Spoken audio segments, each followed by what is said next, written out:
What's up, y'all? It's your boy Al, and welcome to the first episode of the Southern University Quarterback Club podcast. I'm your boy Al. Like I said once before, Southern University 2015 graduate in the Department of Chemistry from Alexandria, Louisiana. Hi, everybody. My name is Katri. So glad to be here. I am from Monroe, Louisiana, class of 2013, and I major in mass communication. And I am BJ Jones, 2006 graduate criminal justice from Birmingham, Alabama, by way of Arlington, Texas. Okay, I had got confused. I seen Arlington on the flyer, and you said Birmingham. But look, we here today. This is our first episode, the premiere. And a lot of people know about the Southern University Quarterback Club, but we kind of wanted to expand it, and try to get on this podcast train. So basically, the Southern University Quarterback Club, we support Southern University athletics in any way, form, or fashion we can. Whether that be providing any type of services that the student athletes may need or anything of that nature. And so for tonight's show, we got a jam-packed show. First, we got the Southern University soccer team. Then we'll talk about SWAC Media Day. I know everybody's waiting on football season to start. We'll talk about the SWAC preseason selections also for football, and then we'll go into anything else after that. But first, we want to welcome on Southern University soccer team. We got Coach Jeremy Fontenot here right on campus. I think y'all in the middle of practice or about to start practice. One on, correct? In the middle of practice, we stepped away for a second, going on our third practice second practice for the day. So, yeah, we all right, we good. Okay, so who y'all got in the background? I'm Sydney Bellamy. I'm the goalkeeper. Yeah, I'm Victoria Thomas. I'm an attacking midfielder. Both of my two captains here, they shy. They don't want to say all the good things. But these are my captains for the 2023 soccer season this year. Okay, well, welcome to the podcast, Coach, and girls, welcome. We glad to have y'all here. From last season, we had a pretty successful season. Can you talk about what we need to do from building on last season and going into this season? Really, the biggest thing for me is a little bit more discipline. We had some areas that we could have been a little bit more disciplined in, and really helping each other out in those small times that we need. So, but the biggest thing is the discipline. I think everything else is going to flow with everything else going. So, I think the biggest thing is just discipline, ladies. I think for this season to improve on is kind of building our team chemistry a little more. So you play for your teammates on and off the field to help them out when they're in a time of need, and then on the field you support them when they're lacking and have more of a both ways. For me, for the team, we're focusing on inches. You'll see it on our posts and stuff. We keep saying inches, doing that last sprint or that last 5 minutes, giving it your hardest. And I think that'll really translate. We have a big game. It'll be hot. We have a game at 1:00.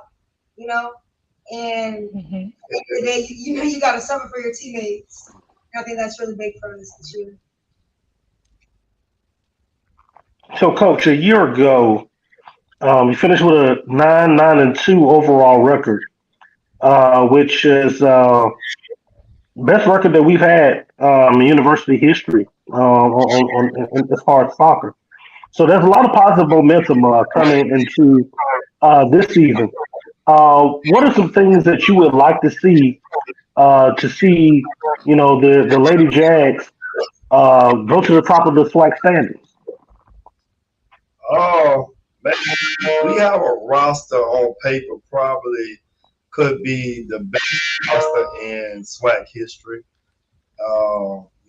But that's on paper, and I think we like the young lady says, inches by inches, taking care of each other, the chemistry and things like that. If we can build that part, I think we can get to that point. We can get to that championship. That's the only thing that we're really speaking about is, hey, how we get to that point right there. Going through this preseason and the mindset of, and the way the schedule is set is for us to build off of those games because we got some big teams that we play early, and then that put us in the mental stage, in the physicality stage of playing in conference. So the biggest thing, man, just us not breaking down, being healthy at the end. I think last year we had that team that could go to the championship, but we also had a bunch of injuries that, we don't speak about because we just got to keep on rolling. But I think that if we can stay healthy, I think that's going to be our biggest way to that championship run.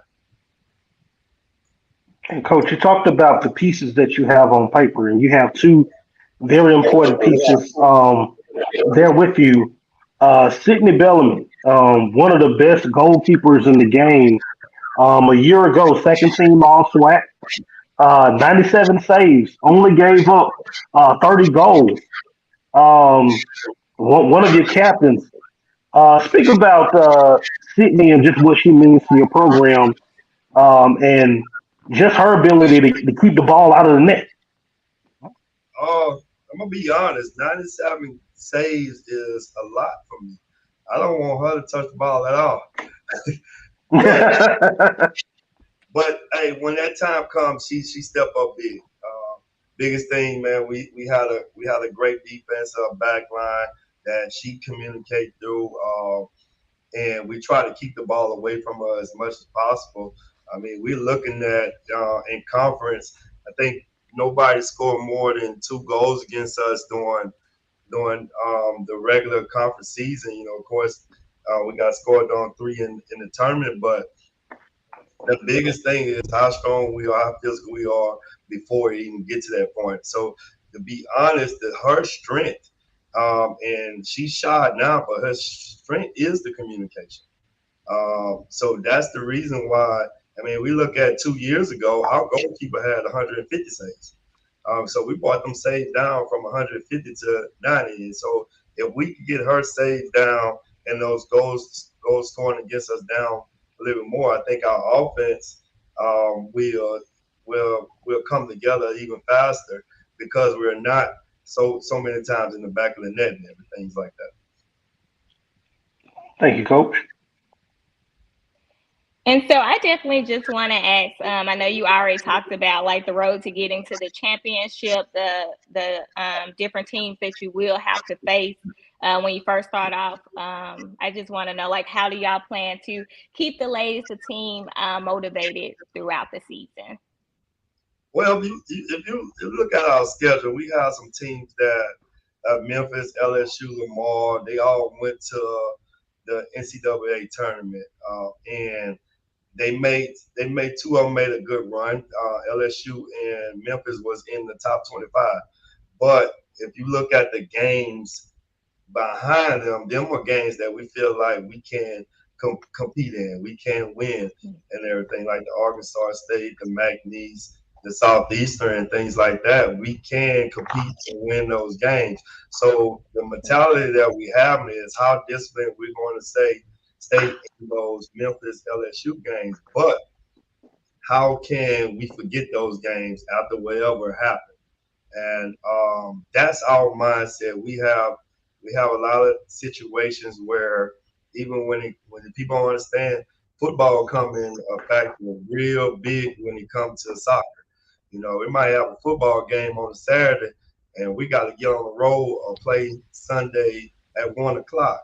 Mentally, who's going to bed on time? Who's being responsible and not being in the heat on time and things like that. So we set the schedule well fit for us to, before we even get to conference, we'll understand how disciplined we are and how well competitive, how much chemistry we have before we even get to conference games. And that'll show us a lot at that moment and everything. We'll just run through it, everything after non-conference games. Sure. Okay, Coach, can you talk about your recruiting philosophy? I see Tour is probably the only person from Louisiana on the roster, so I guess you're more soccer is more recruiting nationally. Oh, no, we still out in the Louisiana area, but I'm gonna be honest. For the soccer side, it's a little faster outside Louisiana. We go to Texas a lot. We have build relationships in California, and then I have I have a staff member from international and things like that. So we build those connections, and the biggest thing is us winning now and everything. We can still go get those players that need to be developed. We're having a relationship, bringing more camps in, so we can develop those players. But our mindset as the staff and the players we got to win now. I mean, this is our 20th year in soccer. I know a lot of people don't know that, but soccer been at Southern for since 2003, and we haven't won a championship yet. Yes, we talk about how last year was the best record in Southern history, but our biggest goal is winning that championship, and that's something that we haven't seen at this university. So it, those players that we're getting are ready and prepared to get on the field now instead of 2 or 3 years later. Okay. And this question for Tori and Sydney. Can you tell the audience and us why did you choose Southern University? So, well, my recruiting process was like way different than most people's. Originally, I wasn't gonna come to Southern. Southern had always kind of like been there, like since I, I can remember. Like I always knew about Southern, but my sister went to LSU, so like I always kind of never really thought about it. So I guess like I like started to kind of during my recruitment process, late in my recruitment process, I was like, dang, like this is right around the corner, Mm. like this is the home team. So I came and like the girls, like yeah, every group of girls has like their problems, but at the end of the day, I know like the girls will have my back, and I could like pick up on that when I came here. So that kind of is why I ended up at Southern. Like, I want a group behind me that's gonna have my back no matter what. No matter like we're sisters. Like, no matter if we're fighting, at the end of the day, if somebody else tried to mess with us, that's not gonna work. And for my recruitment process, I was kind of all over the place. I didn't really know where I wanted to go, so I was kind of talking to a bunch of schools all over the country. And then Southern kind of stood out to me mainly because I made a connection with the keeper coach. Like I felt like would push me to become like the best version of myself on the field. So I kind of went with like what my gut told me because I wanted to make sure I was growing because a lot of people go to college and they stop. Like, like they maintain their same skill level as high school. But I know I wanted to go to college and grow and become like the best keeper I can be. So I felt like she was able to help me get to that level. So that's why I Okay. chose. Okay.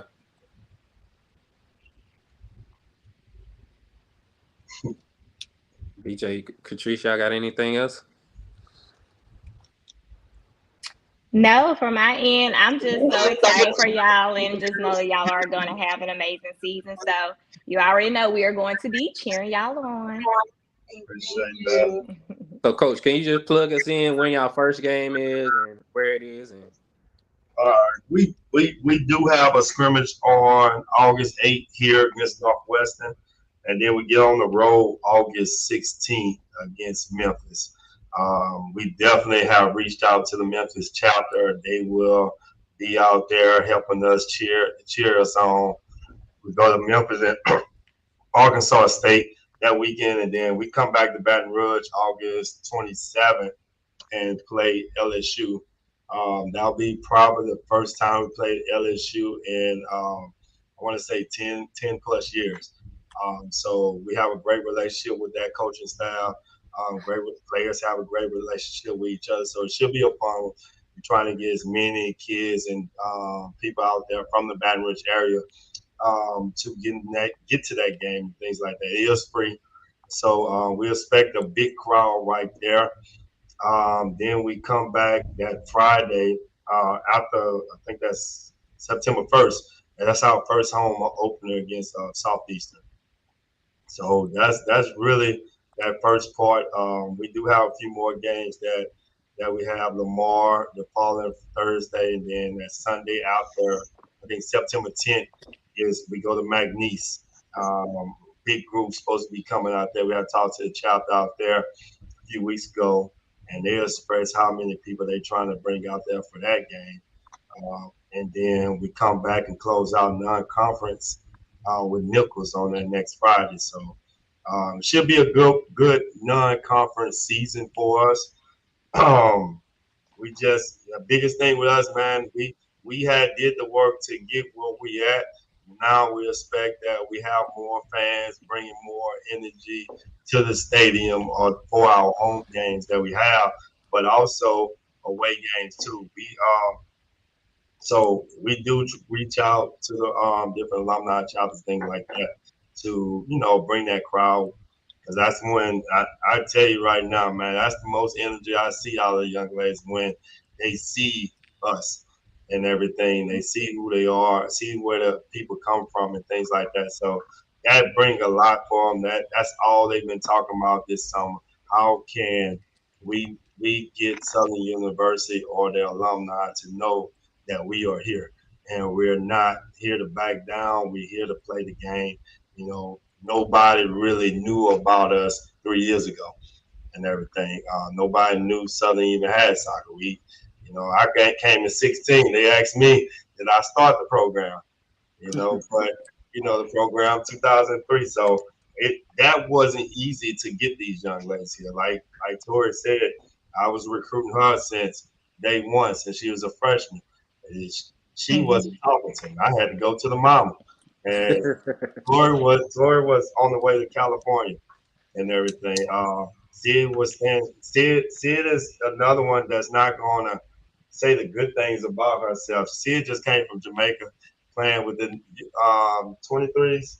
Yeah, under 23. Under 23s national team and everything, starting keeper right there. So we didn't get those type of players. Congratulations.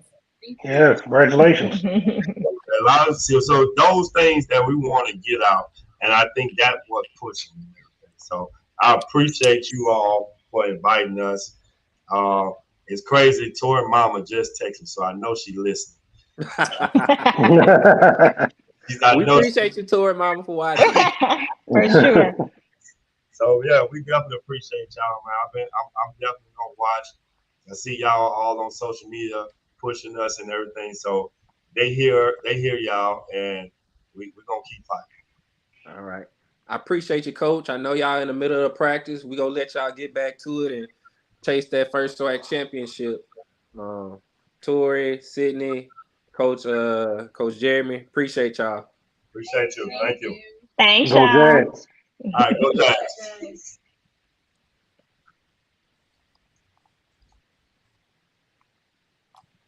Man, and that's what this thing is all about, man. To get an opportunity for our student athletes and coaches to really reach out to the public. So the challenge is on for Jaguar Nation to follow these young ladies. If you have an opportunity to go out and see these young ladies play, your support means everything.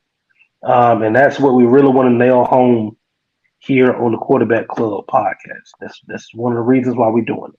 Yeah, man. I like to hear their stories about where they came from. And Sydney came from Florida, and Tori right here from New Orleans. And then we just heard the other day that one of the coaches was seen in one of the assistant soccer coaches from Southern was seen in the airport in New Zealand. So it's good to see. It's good to see the soccer team recruiting nationwide, not only nationwide but Internationally. Yes. Yeah. Okay. That's what's up. You gotta get your passport. You want to be on that soccer staff, see. Yes, All right.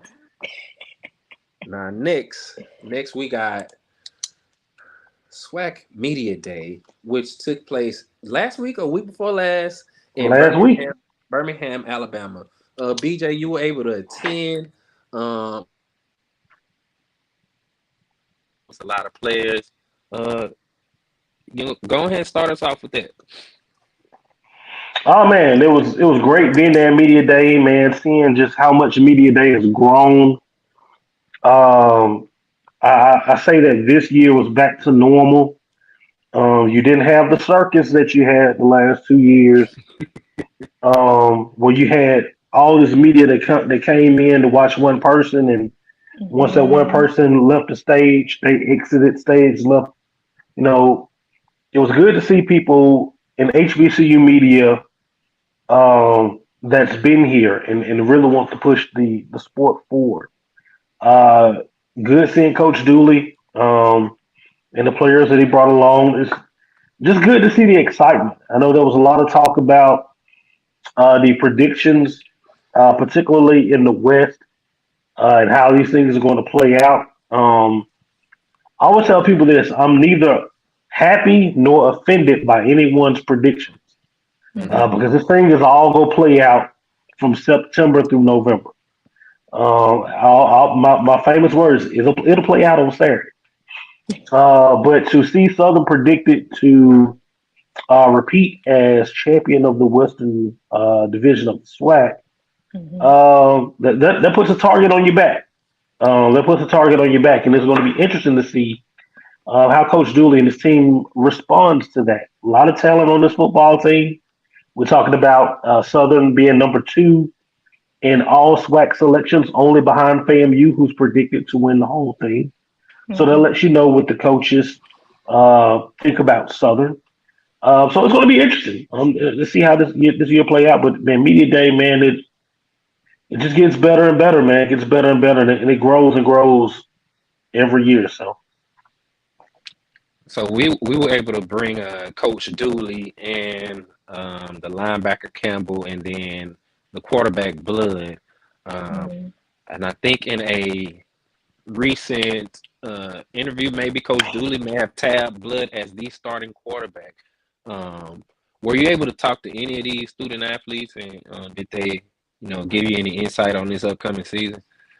man, I just had an informal conversation with Blood and defensive player that was there. Man, it's just nice to see them excited. They're excited. This group has a lot to prove. You can tell that Coach Dooley is excited. You look at his demeanor at media day. I know the suit got a lot of attention. Oh yeah. That Gucci. Got a lot of attention. Hey man. Which But which he's excited. Yo man, Gucci, Gucci, Gucci. That's a lot of Gucci, man. That's a lot of Gucci. A lot of Gucci.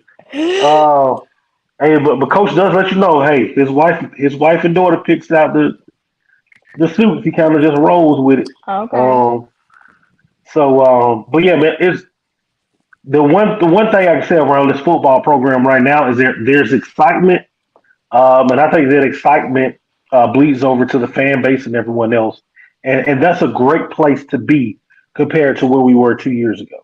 right, right. And so last year we had a 7-5 season. We coming into this season with some returning players and some transfer guys. Return I think a superior defense Hmm. that a lot of SWAC teams feared.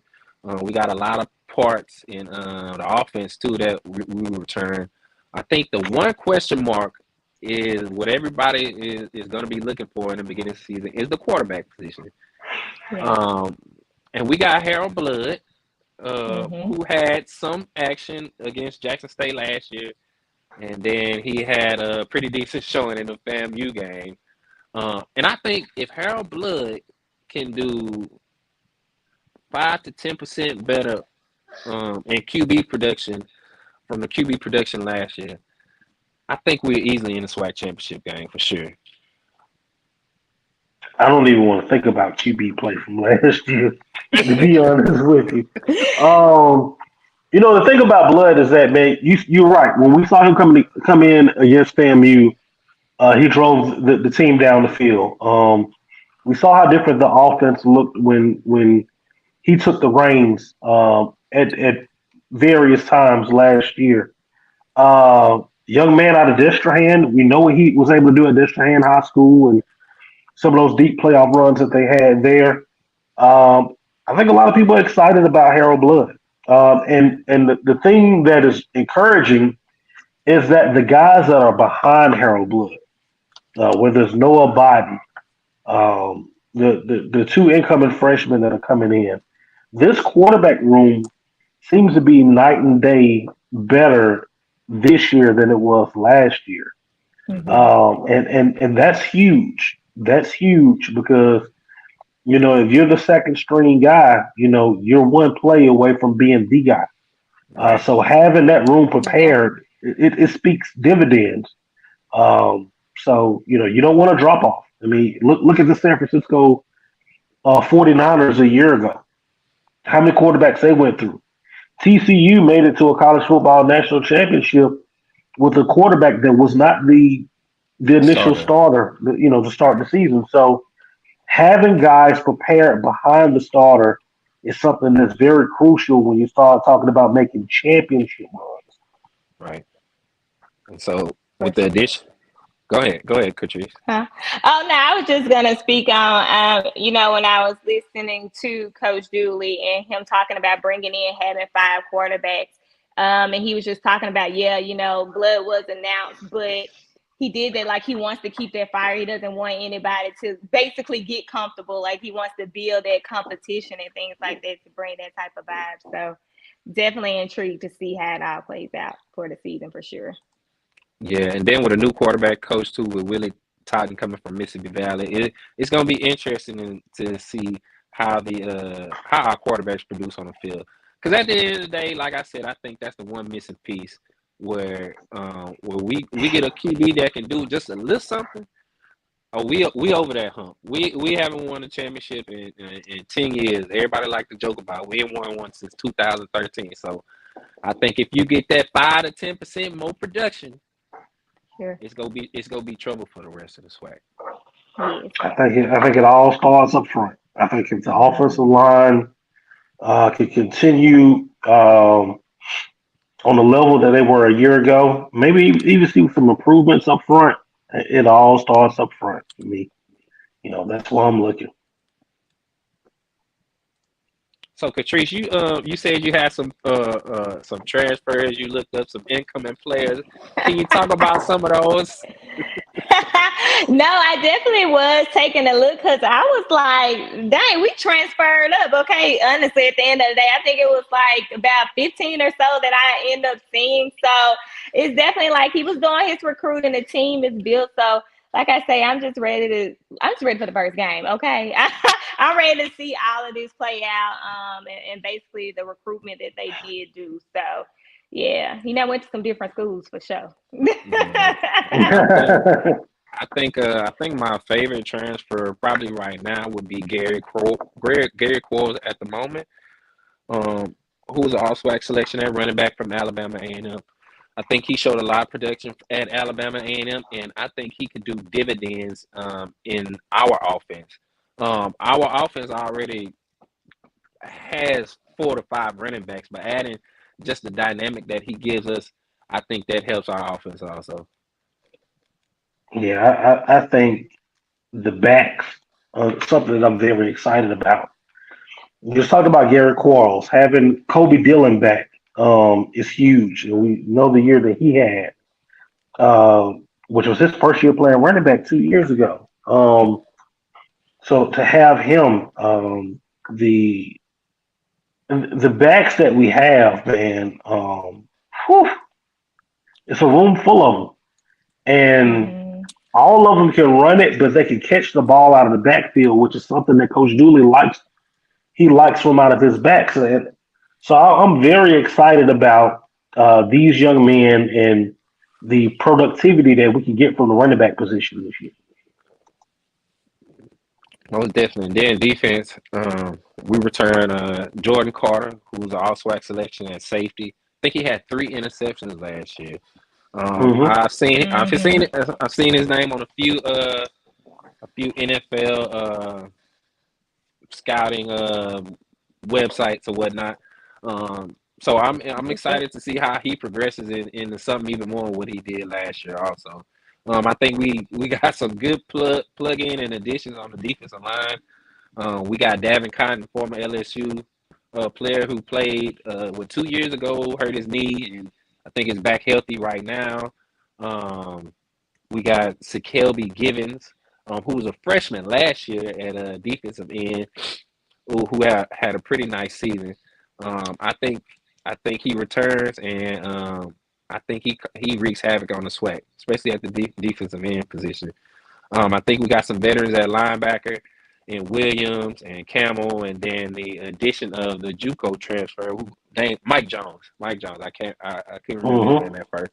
I think we'll be solid at the linebacker position, and then you can return some experienced corners also in Kristen Davis, number 17. So I think we're pretty stacked up on defense, and I'm excited to see that game one. Hey, Taj Brown in the middle. The havoc that Taj Brown is able to wreak in the middle, and you bring that on with a Dalvin Cotton and that interior defensive line, man, that's nasty. That's nasty. I think this defense potentially can be better than what it was a year ago. A year ago, we're talking about not only one of the best defenses in the SWAC, but statistically one of the best defenses in all of FCS football. So Right. I think that this group potentially could be better than they were a year ago, which is, they say defense win championships. Hey, I like that recipe already. Most definitely. And I think that was a big part of us reaching the championship last year, along with some luck from other teams at the end of the season. But definitely, defense is definitely winning championship. And that's why I say that missing piece is at that quarterback position. You get that position right, the sky is the limit with us. Dog day defense, yeah, that's it. Period. Now, we got some new uniforms too. Try to see if I can add it.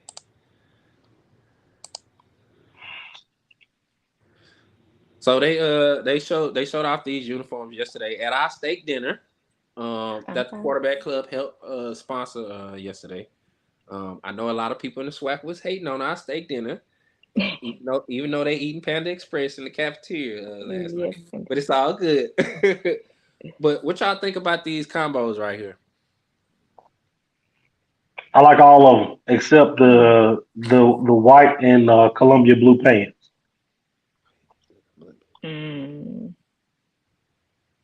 Everything else, I'm loving. I'm an all white guy, so yeah, it's just something about the all white that sticks out to me. And then I'm loving the Columbia blue top with the white pants. Yeah. I'm a fan. Yeah, that was like my fave. Now you know what though, Al, kind of looking at it, the white jersey with the Columbia blue pants may not be as bad as I initially thought. Sometimes you got to see these things with pants on. They make a big difference. Make a big difference. So it might not be as bad as I initially thought, but hey man, I like to change it. I like the change up. Coach said that we was gonna have the cleanest team in the country. He got the freshest coat, so it only makes sense. Yeah, it goes hand in hand. And so hey, I love them. I love them. Which combination you think we'll see first going to Montgomery in a little over a month?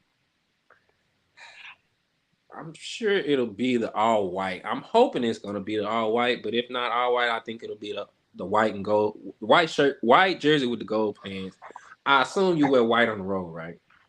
Well, it's the home team's choice, and I know that Alabama State has worn white for Labor Day Classic a few times. Because it's hot, and the alternative for them is black. Oh no! So if they were smart, Alabama State would wear white. Yeah, I think they were all white last year against Miles. They were all white. And they did all white against Tuskegee a few years ago. Okay. I don't know what all yellow. I think we did have a yellow jersey. Did they get rid of it or? We still got to go. We still got to go. Okay, I didn't see anybody out with it yesterday. Yeah, the goals are still there. Yeah. Okay. So look, which game are y'all looking forward the most? The next one. Okay, coach. Hey, That worked. coach's mentality. The most important game on our schedule is the next one. I kind of agree. That's gonna be my answer, but I'm gonna come back to that. Obviously, I'm probably looking more forward to the Jackson State game, which is the week after. However, because we owe them, so we'll get to meet them again in Baton Rouge, and handle our business at the 50-yard line. So, but back to the first game at Alabama State, I am excited about that game too. I think this is a statement game. Show everybody that we still here from last year. It's still that same nasty defense, and it's still that same potent offense that Dooley is known for having. And I think Alabama State is a decent opponent where we can make that big statement on. I saw some film. I watched some of Alabama State's spring game, and I wasn't impressed with the quarterback play or the offensive line play. So I'm thinking this first game it may not be easy because we got to get some kinks out too. But I think we make a huge statement to the whole Southwestern Athletic Conference for sure.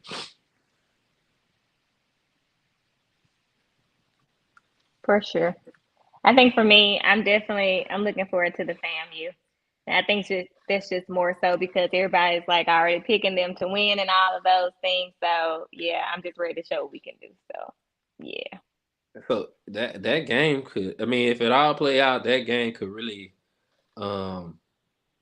it could be the precursor to the actual SWAC championship game if those two teams pan out to be, undefeated at that point in time in the season. So, and I think that game is in Tallahassee also. So, if No, they come to Baton Rouge. Oh, it is. They come to Baton Rouge, man. First Saturday in October. Oh, we went last year. I'm tripping. I'm tripping. I think with Alabama State, man, Alabama State isn't an easy place to win. And I know people look at the record and go like, well, people win there. Yeah, but it ain't easy to do it. No. I mean, Jackson State beat them there a year ago. That wasn't an easy win for Jackson State. FAMU beat them there a year ago. That wasn't an easy win. They make it hard for you down in Montgomery. The student section, the fans, they're into it. Labor Day Classic is a big deal, not only for Alabama State, but the entire city of Montgomery. And the billboards that Southern is coming to town have been up the whole summer. Had family reunion outside of Montgomery this summer. And I told you guys that people saw me in Southern stuff, and only thing they want to talk about is, hey, we know y'all coming. We excited about y'all coming. This Labor Day Classic is a little bit bigger, probably be the biggest since the initial one when Tuskegee got back on the schedule in 2017 when they went those 5 years without playing. So there's a lot of excitement around this one. And because of that atmosphere that we're going to be going into, it's going to be hostile. And if we can go down there and get a win in an environment like that really sets us up for the rest of the season. Oh yeah, definitely on the road. And that's a real confidence booster for the team. Going into the next week against Jackson State. And then the week after, I think, is Alabama A&M. So that'll be a big confidence booster on the road, then come back home.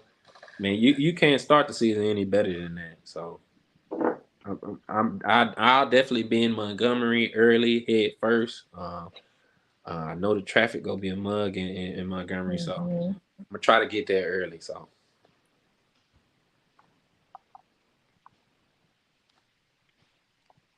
So any other big games besides like Jackson or Bayou Classic y'all looking forward to? Alcorn. I think, yeah, I'm gonna go Alcorn. I'll put Texas Southern up there too. Oh yeah, because they didn't got us 2 years in a row. And I don't know when the last time Texas Southern beat Southern 2 years in a row. So It was in the 50s. probably so. Probably so before the SWAC. So but all current game is good too. I'm sure G will be coming on here and talking some noise about Brave Nation. And they look to have they kind of in the same situation we're in too, with a new quarterback at the helm. So I think that'll be a good competitive match down there in Lorman, Mississippi. And we haven't gone to Lorman since 2019. Yeah. It seemed like in the tens and the 2010s we was going there every year. Same thing It with Jack. did. Yeah, it did. It felt like that. Mm-hmm. But yeah, man, I think that there's something special about that game when we go to Lorman. Alcorn turns into a completely different beast when Southern or Jackson State comes to town. Oh So yeah. And I was it's a scene. I've experienced that for SWAC, the previous SWAC championships we're in. So, I'm definitely going down there to beat on some Braves. I mean, I'm sure they don't like to hit it. I'm sure they were mad last year. Even though it was a pretty competitive game at the end, but I think defensively we had an excellent game plan to stop their running back. And then we had some pretty decent quarterback play that game too, and also ran the ball pretty good too. So. Mm-hmm.